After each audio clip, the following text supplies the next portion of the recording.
For today's update, I don't even have to leave my own front porch. The road is coming to me. So here we are out on the front road. This is looking north, and it's a wonderful road, as you can see. We have a huge pile of rock here, which is materials for the construction. Okay. And this is where we mixing the concrete. So in my plans, I have a better concrete mixing facility. But the road's under construction, so let's go for a walk back down the road. So obviously we have another side left here to put the rocks in yet. But the process is to put rock in and then pour concrete to set it all in place. Smile! Very good. So,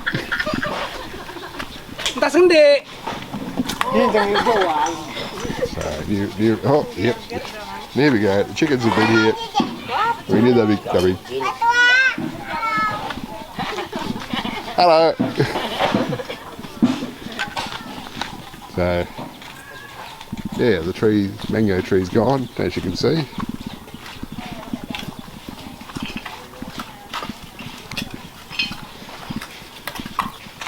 And this is the process. Build the rocks into a nice shape and bond them in place with concrete. So hopefully this will be fairly strong.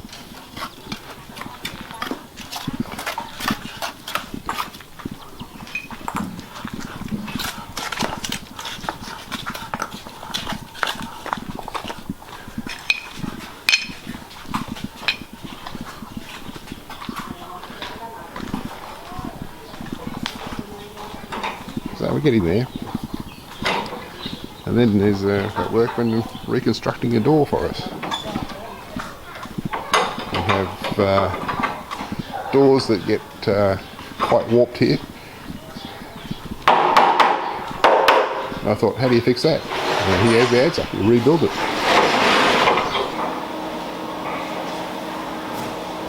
Okay, so the banging in the background that you're about to hear shortly is that expertly reconstructed door company.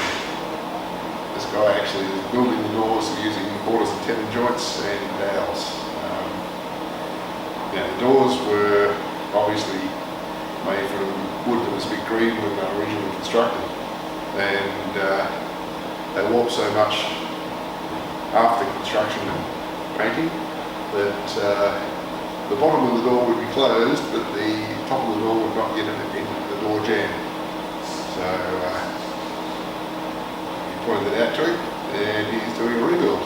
So, okay, that's not something I would have expected, but that's what happens here. So that's good.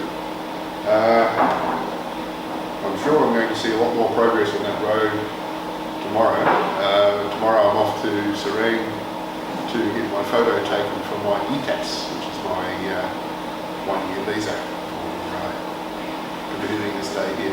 I was starting to get a bit stressed about that because we were supposed to get an email 2 or 3 days after the application was put in last Monday last week, but we didn't get it. So eventually I got Sandra, well, actually I got somebody else to get in contact with them, and they said, yeah, it would have been sent. It was sent to my technologist.com address, and that sometimes doesn't work for some senders in Indonesia, it seems, and one of those was the immigration department in Serang, so not good.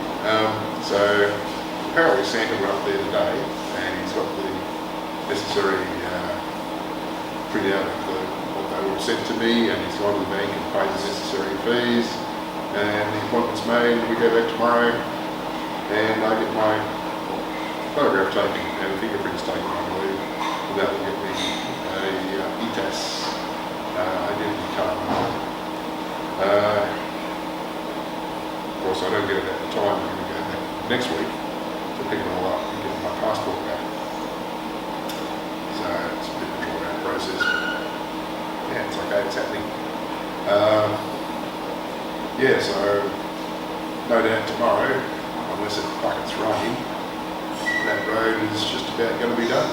And see a few days later, Azra can get his truck on it. I'm sure that turn of the corner is going to be a bit challenging. But yeah, that's where we're at today. Let's do it again. I'll follow up on this. What's today? Tuesday. Follow up on this on Thursday and add to this update. I won't keep putting things in paper. Okay.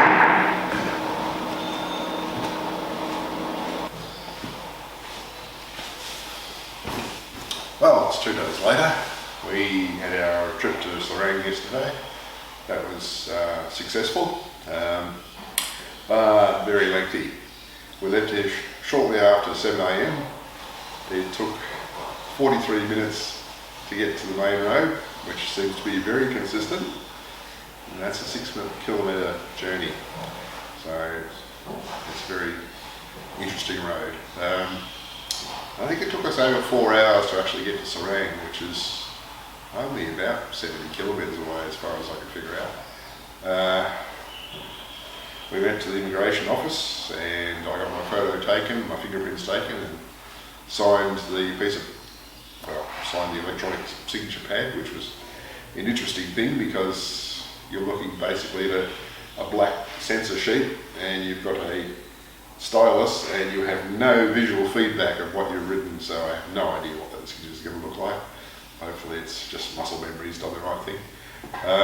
After that we went to the XL Axiata office where my aim was to get a landline Ethernet, or sort of landline internet connection to my router. Initially the girl was very enthusiastic and I said, how fast can I get? She said, gigabit per second. No, we're out in the boondocks. Okay. So I didn't get my physical line. All I got was a different SIM for my USB modem. So now we have an unlimited data quota with the fair use policy up to 256 gig. And that costs all of about 250 gig. That I think only costs us about $25–30 a month, so yeah, it's okay. I put that SIM in last night when we got home, and that's working fine now, but no faster than what we had before. So we'll give it a few months and all my paperwork should be sorted out so they've got all the necessary identification information. Then I can apply for a faster service. While we're there, that helpful young lady sorted out the issue with why the SIMs we put in our mobile phones just wouldn't work. And the story is that since we were here last, the government's introduced a law that the IMEI numbers for each phone have to be registered in a national database in order to actually connect to the networks. This is supposedly to stop grey imports or whatever. So now we have to go to the trouble of registering our IMEIs for all our phones. Now, the online form where you do that, you kind of do that before you come in to the country. You register online what your phones are and the necessary numbers, and you get a form with a QR code on it, and you're supposed to present that at customs when you enter the country, and they will charge the requisite amount of import duty and register your phones.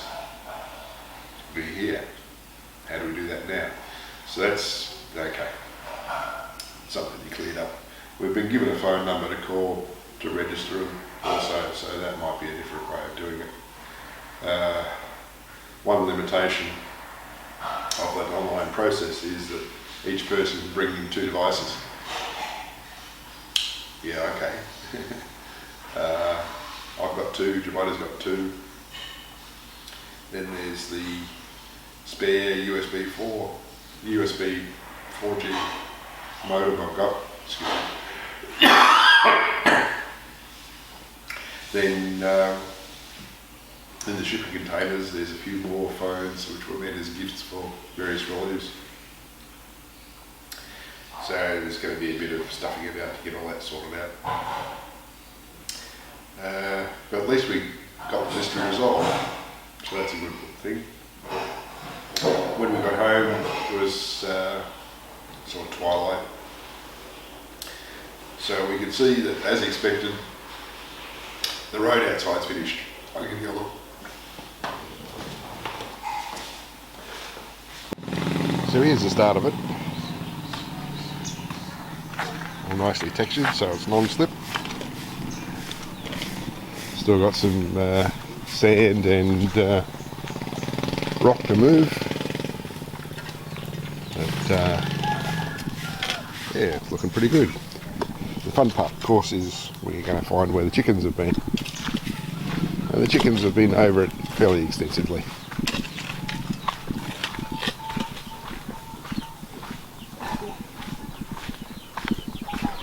Chickens. Lots of chickens. I don't know what the affinity is that chickens have with wet concrete, but it seems to be quite strong. Yeah, more chickens. I am everywhere.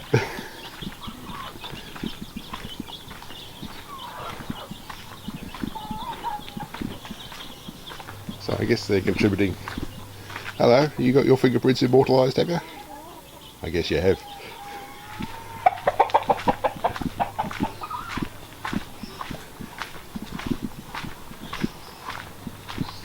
Yeah, so it's done.